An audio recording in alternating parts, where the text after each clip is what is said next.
Discover, connect, engage, become. Discover, connect, engage, become. Discover, connect, engage, become with CURNcast. Welcome back to another episode of the CURNcast, where we are breaking down the barriers to research. I'm your host, Lauren Ocano, and on today's episode, we're going to be talking all about grad school. Now, whether you're thinking about applying, whether you're in grad school, or whether you're not sure but you just want to hear about some tips and tricks, we have all of that for you and more as we talk with our special guests. And I can't wait for you to hear our conversation. Let's go. I would like to acknowledge that the CURNcast is being recorded and created on the traditional and unceded territory of the Tecumloops to Secwepemc within Secwepemcúlecw. I am very grateful to be able to learn, play, and create on these beautiful lands. Welcome to the podcast. We're super excited to have Dr. Lindsay Blackstock, who is an assistant teaching professor in the Department of Chemistry at TRU. Well, I'm very excited, Lauren. I so appreciate the opportunity to talk. I feel very much still in the grad school experience, even though I'm out of it now, yay.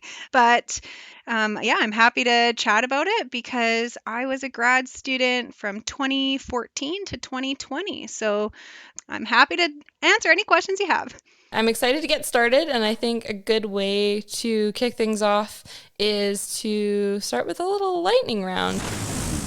So just some quick questions about research that we ask everyone, and basically we just want first thing that comes to mind, and we'll get started. So our first question is, what was the last thing you researched? I guess that's a kind of a tricky question because at least in my grad school experience, we worked on our own individual projects and then we also worked collaboratively with our peers. But for myself, in terms of hard research, the last project that I was working on was trying to determine if the artificial sweetener aspartame, when you react it with chlorine, so either chloramine or free chlorine, does it form disinfection byproducts? So that was the last work that I was doing. That is really awesome. Do you have a current research interest? Oh, sure. So my current research, I'll preface with saying that in the position that I have right now at TRU is a bipartite position. So that means that my roles and responsibilities are split between teaching and service versus a tripartite position would have teaching, service, and research.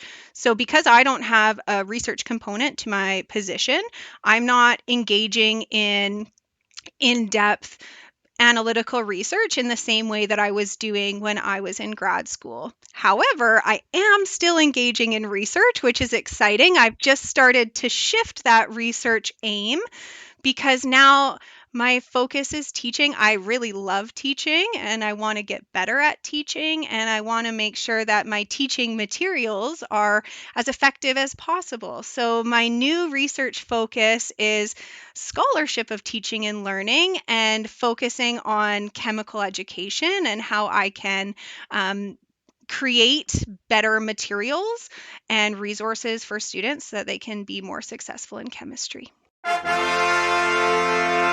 You get to see there's many sides to research, and you don't have to stick with one type of research forever. You can branch out, and teaching research is one of my favorites because it really does impact a really large amount of people and students who are our favorite to work with. So the next question would be, what do you wish more people knew about research? It's such a fun thing because everyone who's in research, it feels obvious, but if you're not in research, I suppose you don't realize how many dead ends you're going to go down. When you're trying to start a project or continue someone else's project or do anything really on your own for the first time, which is the whole idea of research, you're doing something new. Um, Oftentimes things aren't going to work out, and they won't work out, and they won't work out, and they won't work out, and maybe they're going to work out so poorly or lack thereof working out. It'll be such a disaster that you just have to completely abandon everything. And that could feel like a year wasted or months or years. And that can be really exhausting on your soul and your mental state. But the thing is that with projects where you can have such a potentially negative spiral because the ideas or the strategies that you're coming up with just aren't working for whatever reason. I also want to point out to those that don't do research that sometimes you can be exceptionally lucky, or maybe lucky isn't the best word, but perhaps all the stars align and you're continuing a project where there's been a ton of optimization ahead of time. Or it just so happens to work out, and that is fantastic. And each project, especially if you're working alongside someone else, is going to have a completely different trajectory or completely different roadmap. And just because one person's project only needed one phase of optimizing, that doesn't mean that your project is less valuable or the work you're doing is less rigorous just because your optimization steps aren't working out as quickly. Yeah, so what I'm hearing is sometimes research is not so much about the outcome, but more the process and, the little soft skills that we're picking up in between, that like grit and resilience. That's something that I think, as you said, every researcher comes to know and develop as a skill, but maybe not someone who hasn't done research and hasn't thought through some of those really key things that you can gain. So yeah, I really love all of those answers for that lightning round. And then, yeah, just to jump right into the main interview, my first question is kind of around your research journey. And did you always know that that was what you wanted to do to go to grad school, or how did that kind of start? Oh, sure. So I can tell you background. So, as you are familiar, Lauren, but maybe not other listeners, I did my undergrad at TRU as well. So I'm from Kamloops, and I did my BSc here, and I majored in environmental chemistry. And honestly, when I first started doing my undergrad, I just wanted to graduate and get a job and have a family and just be a daily driver, just get have my job, get my paycheck, live my life. And as I was working through my undergrad, I took co-op. So that was my first kind of step in the journey, because co-op forced me to think critically about what are you actually going to do with your degree. And at the time, I wanted to do ecology and environmental biology major. And I was so excited because I love David Attenborough and Planet Earth. And I wanted to be a wildlife cinematographer. And I wanted to do wildlife research. And I love the environment. I love animals. I was like biology all the way, or NRS. Those were kind of like my major drivers. And after going through co-op, I identified that the types of jobs that I really thought I would want to do would require me to move to isolated regions of the world and make little to no money, and my opportunities for like having a family and this kind of like regular everyday life where I just make money and pay bills, and that really those two weren't going to coincide. So after that co-op experience, I decided to redirect my focus. I didn't want to give up all of my undergrad courses that I had taken so far, like the first 2 years of my BSc. So I decided to go into environmental chemistry. And then also through co-op, I realized that things are very competitive. And I had Bruno actually sit me down. Bruno Chanel, he sat me down in the hallway one day and he said, Lindsay, what are you doing? And I said, oh, I'm just, doing school. He's like, yeah, but what else are you doing? And I was like, oh, just trying to graduate. And he's like, but you need to do research. And I said, why? He said, you need to like set yourself apart so that after undergrad you can do things and have a good resume. And I thought, okay. And so he said, you should meet with Sharon, because he knew that I liked environmental stuff and I'd never had a class with Sharon. So I went to her office and I just sat in her office and I said, I just really love animals. And I started to cry in her office. How embarrassing. And she was like, okay, let's come up with an idea. And like I said, I wanted to work in industry. And so I thought I wanted to work in mining. So I started a soil chemistry project with Sharon and Kent Watson, who worked in natural resource sciences at the time. We dug these soil pits and we collected samples as we went like horizontally down into the soil pit, and I analyzed those soil samples for heavy metals. And it was a very tiny project. If I look back now, there's many things I would change with my new understanding of research, but it was still a wonderful project where I got to just identify kind of like what's here at the baseline. So I did that project. That was my first project. Then research just started coming my way. It felt like one door opens and then it just started snowballing. So then I started working with Kingsley and I did one project where we went out with some of the members of the Tecumseh band and we collected all sorts of different berries that are picked traditionally, and I dried those berry samples and I looked for heavy metals in those samples as well. So that was another project I did with Kingsley. So that gave me like quite a bit of research experience as an undergrad. Once I did that, I still didn't want to go to grad school, Lauren. I was doing all that research and I still didn't want to go to grad school. I just thought, wow, all of this research is going to make me an excellent candidate and I'm going to get a job. And no, like I did not get hired. I was not being successful getting jobs. I did get a job with Activation Labs out in Dallas. So I was doing like assaying for them for maybe 2 or 3 months, and then they laid me off. And it was at that point. Thankfully, I had done so much of this research work in my undergrad that unintentionally I was an excellent candidate for graduate school, but that was never my focus. That was not my goal and that was not my motivation. I just was trying to get a job. But after seeing like a really intensive kind of like slap in the face reality of how hard it is to get jobs, I came back to Kingsley, who was one of my main mentors in my undergrad. And he said, you know what, like, why don't you just do a master's program? Think about it like a 2-year job position. And then when you're done that 2-year position, you're going to be much better prepared. You're going to be a higher choice candidate for the next job opportunity. So Kingsley kind of like tricked me into going to grad school.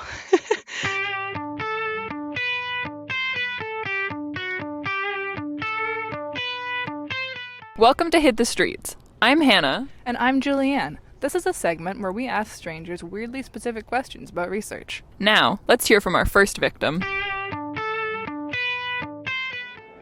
Are you considering grad school? Why or why not? Not right now. Because that's not my plan right now. I am considering grad school just because I feel like with a lot of science courses, in order to do, or science majors, you need post-secondary or postgraduate school to in order to really do something with your degree, like if you want to become a doctor or anything like that. So that'll be why I will be going to grad school. I haven't really put much thought into it, to be honest with you, but I feel like once I'm done school and I have my degree, I'll have more of an idea with what I want to do with that. Like right now I'm just trying to get my degree done and get a career going. I think I would like to consider it. I do want to take some time off just to work for a little bit, get some work experience, and then I think I would like to come back and eventually go to grad school. Personally, I would be interested if it does come up to me coming to school for how many years has taken a toll on myself. So there are different hoops you have to jump through, but if it does permit later on, definitely I would. And that's it for question 1. Now back to our regularly scheduled programming. Flash forward a little bit to grad school. What did you like about it? What was your experience like? It's funny. Like grad school, I feel like is one of those things where someone says, "What do you like about it?" And I like kind of laugh to myself because I'm like, grad school is a very like bittersweet experience. Um, I went to grad school at the University of Alberta, and I have to preface that I had overall a fantastic graduate experience. And I think that that was really facilitated through my graduate supervisor. Her name's Xingfang Li, and she is extraordinary and she has a spectacular lab. She is a powerhouse researcher, and I believe that, you know what, in grad school, anyone is capable of amazing things, but if you're being realistic, if you join a lab that has a phenomenal amount of resources and support, unfortunately, even if that's not as fair, students that join a very successful lab group oftentimes can be propelled into success themselves. Sheng Fang often would say that the tide raises all ships. So in her group, everybody worked on projects together. And when projects went well, everyone succeeded. And I think that I had one of the reasons I had a spectacular graduate experience is because I was with a very well-renowned researcher, and I was very lucky to have that. And I didn't realize how lucky I was until the back half of my PhD experience. It was really like it felt like luck that I was placed in that graduate group, and I applied to it, and Xingfang was looking for students, and Kingsley recommended me to work with Xingfang. So sometimes in academia and in research, it can be a bit of who you know and not what you know, even though what you know really matters. Yeah, definitely. I think also, as you said, everyone who kind of puts in that effort and does a little bit of their homework, that's a great tip to really consider not only the what you're studying, but who you're studying, who is a support in that area. So certainly. And of course, the thing about grad school, which I feel is also not often spoken about, is that like every individual person's experience is going to be dramatically different. Because in my opinion, if you're doing a project-based or a thesis-based grad school, it is less of a traditional school experience and more of an apprenticeship, because you are essentially apprenticing your supervisor. And the key skills that I learned from Xing Fang and how she would manage her lab and how she manages her project deadlines or she manages her research team are going to be completely and astronomically different from another student who had a different supervisor who may have different strategies or techniques, which again goes to show why it's very important that you have a decent idea of who your supervisor may be, and why it's so important to talk to the research group students when you go, if you are interested in going to grad school. It's very important to talk to those students to see if they're telling great things, that's great. If they're not saying anything, I don't know. I would maybe just like look at other groups if the students are afraid to say anything about their experience.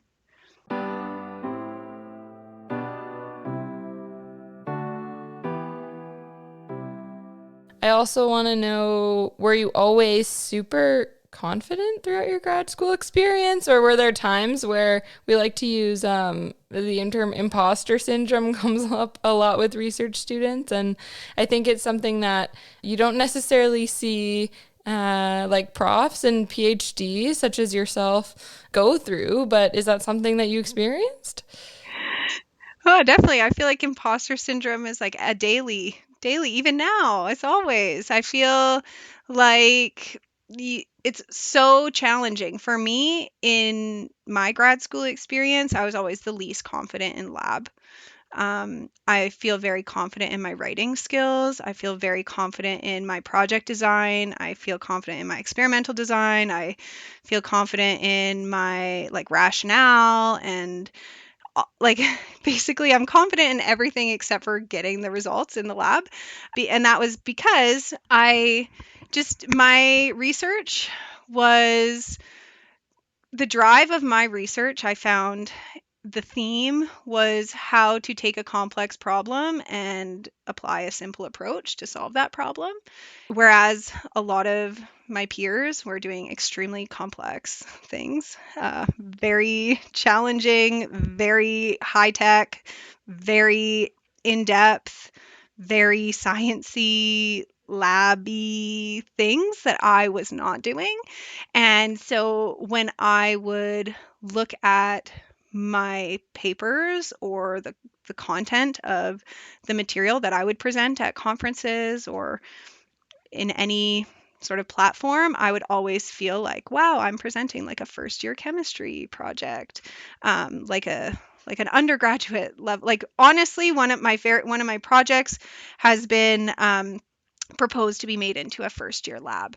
So it is it just was something that you just have to own. At least for myself, I found that you just have to identify like what's working for you and kind of like be proud of it. So I tried to stop being so um not nervous, but like ashamed that my project was so simple.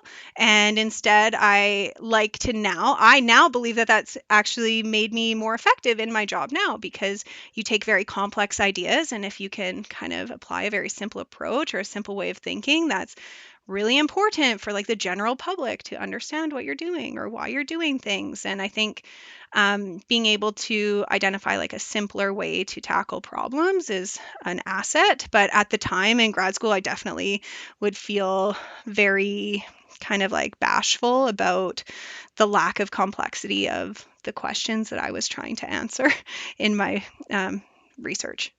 Yeah, so in a sense, it's like more focusing on that personal development aspect and what you are getting out of the research instead of, oh, I need to get to everyone else's level and do all the same amazing things that all my peers are doing. It's I like that way of looking at it and turning it into what are my strengths and how can I move forward from that. That's cool.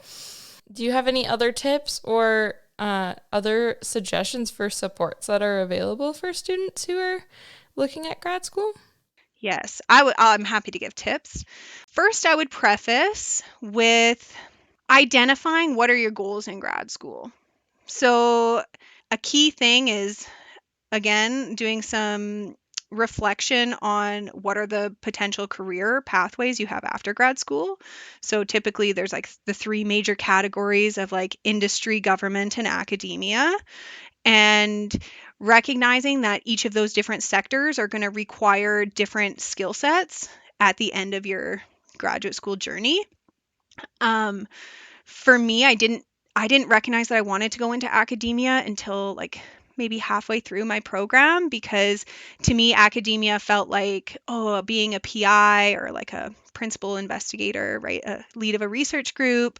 I saw how hard my supervisor worked, like crazy hard, and she would always be like, Lindsay, don't you want to be like me? Don't I live a nice life? And I'd be like, no, I don't want to be like you. I want to like have work-life balance. And my whole goal was work-life balance. And then I kind of came to realize that coming back to TRU and taking this kind of undergraduate focused academia approach would really suit my interests. And I love communicating science. I love teaching. I love presenting. So I was able to identify that academia was the avenue that I wanted to go into. Because I knew academia was where I wanted to go, I recognized that I was going to have like an extremely competitive CV because it's exceptionally difficult to get jobs in academia. So some of the things that I began focusing on, again, recognizing, also I was kind of interested in government as well. Like I didn't want to go industry. I was thinking government or academia. So I knew that I was going to have like a lot of service. I knew that I was going to need to show very much my commitment to community and be focusing on different areas of service or volunteering that would help propel me in the direction of either academia or government. So I would hugely recommend, once you identify kind of what you need, regardless of what you need, I would say identify acts of service that you can become involved in. So whether those be like different groups that you can join, being on different boards, being a part of different communities, really trying to do the most in service is going to not only is it good for your CV. Yes, it's excellent. You've checked the box, you did service, you volunteered. But again, this comes back to it's not always what you know, but who you know. Who you know, the people that you're volunteering with are going to be the ones that potentially hear about job opportunities, or they're going to introduce you, or you're going to network with them. And you're telling these people that you're spending your afternoons and your weekends with. You are committed to the same kind of goal of whatever service that you're doing in whatever sector. You are going to show to this network of people your commitment, and these small things, they travel far. And when people are looking for employees, they often kind of like do like a little internal search ahead of time, or there'll be little feelers that go out, or you might hear about opportunities ahead of time. So being engaged in these different service spheres or sectors, I would say is really, really important. I like that idea of going in with a strategy, with a goal, and kind of reverse engineering your experience for what you want it to be. I think you get a lot more out of it when you're not just going in blind per se. Oh, certainly. Yeah, that's all the questions that I had for you today. Thank you so much. I'm going to have to go back and reflect on a lot of the things we talked about just because there was lots, and I think our listeners will find it very valuable. So thank you so much, Lindsay. Oh, I'm so glad. I want to say another big thank you to our special guest, Dr. Lindsay Blackstock, for sharing about her research journey and experience in grad school. I hope you enjoyed this episode, and if you did, make sure to tune in to part 2, where we'll be talking to a current grad student in the Masters of Science in Environmental Economics and Management program. I hope you have a really great day, and we'll see you soon on the CURNcast.